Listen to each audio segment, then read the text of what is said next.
I mean, and when you have 17 bands, how do you narrow that down to 6? Right. So this year, you make them fight each other. We make them fight each other. Yeah, there's actually a pre-battle. There is. Where they physically fight. Like in Anchorman when all the news stations go at each other. Right. It's all the bands. Yeah. But, you do have to ask the question, how do we make that decision? I'm producing this event, and there was a team around me of great people that helped so much in making this event happen.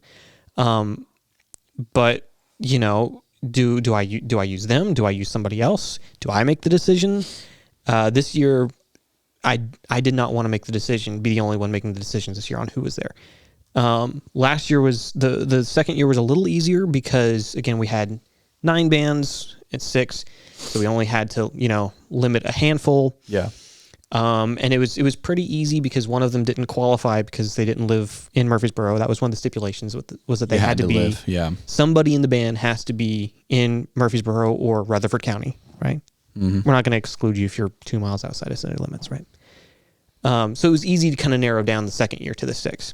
This year, though, with 17, I'm like, I know a lot of these bands. I've met them either previous years or at other shows, or I've just met them in and around, or I might have even been the one talking to them saying, hey, we have this event, you should sign up.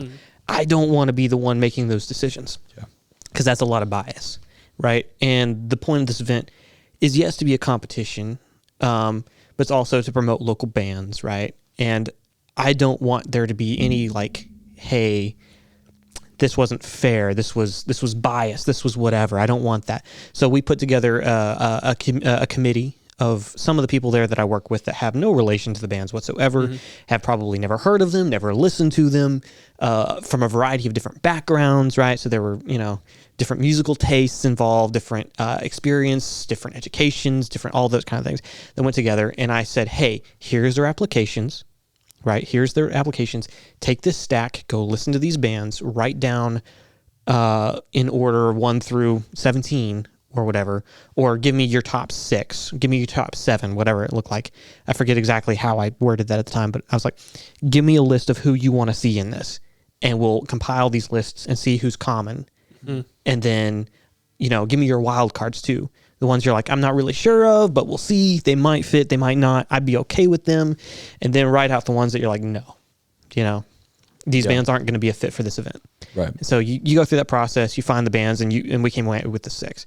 Thank you for watching this clip of Successfully Unsigned. If you want to see more content like this in the future, please hit that like and subscribe. Also, don't forget to find us on social media platforms at successfully_unsigned or on our website at su-podcast.com.